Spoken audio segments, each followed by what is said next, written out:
मोखाडा तालुका तहसील कार्यालय हे जागा जमीन या संदर्भामध्ये भ्रष्टाचाराचं पुराण बनलेलं आहे.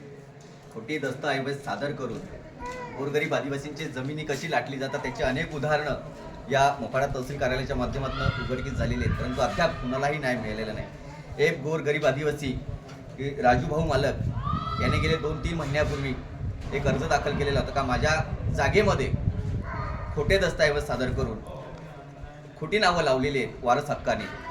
ती नावं कमी करून मला न्याय मिळावा आणि त्या न्यायाच्या माध्यमातून त्याने 2 महिन्यापूर्वी संबंधित प्रशासनाला अर्ज सादर केला होता, परंतु प्रशासनाने कोणत्याही प्रकारची त्याची दखल न घेता तो अर्ज फाट्यावर मारल्याचा निदर्शनास आलेला आहे. त्याच पद्धतीने त्याने अजून 2 महिन्यापूर्वी संबंधित अर्जदाराने या गरिबाने आत्मदहनाचा अर्जसुद्धा संबंधित प्रशासनाकडे सादर केलेला होता, परंतु आत्मदहन होईपर्यंत प्रशासनाला त्याची काही जाग येत नाहीये.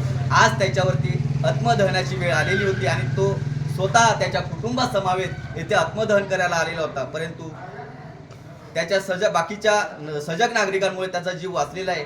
तरी सुद्धा प्रशासन पूर्णतः झोपलेलं आहे. वस्तुस्थिती काय आहे याचं प्रत्यक्ष आपण त्या कुटुंबाला, त्या नातेवाईकाला विचारूया. दादा, नेमकं काय झालेलं आहे का तुला आजपर्यंत आत्महत्या करायची वेळ आलेली आहे? त्यांनी तलाठी मंडळ अधिकारी यांनी पैसे घेऊन खोटी नावा लावल्या गेल्यात.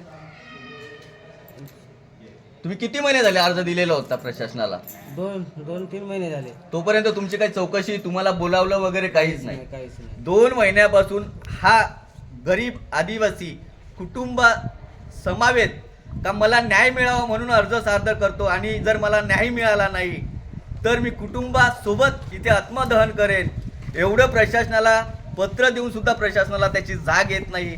यावरनं आपल्याला स्पष्ट दिसतंय की मोखाडा तहसील कार्यालयातील मंडळ अधिकारी असो, तहसीलदार असो किंवा तलाठी असो, त्यांना आदिवासींच्या जागा जमिनीचं काहीही घेणं देणं पडलेलं नाही. तिकडे आदिवासी मरो, राखेल ओतून मरो किंवा आत्महत्या करून मरो, आम्हाला फक्त आमचं काम करू द्या, आम्हाला पैसे घेऊन, आम्हाला खोटी नावं दाखवून आम्हाला त्यांच्या जागा जमिनी परस्पर विक्री करू द्या. हाच धंदा या व्हिडिओवरनं किंवा या प्रसंगावरनं आपल्या डोळ्यासमोर दिसत आहे. प्रशासनाने याची गंभीर दखल घेऊन या गोरगरिबाला न्याय मिळावा अशी मी प्रशासनाला विनंती करतोय.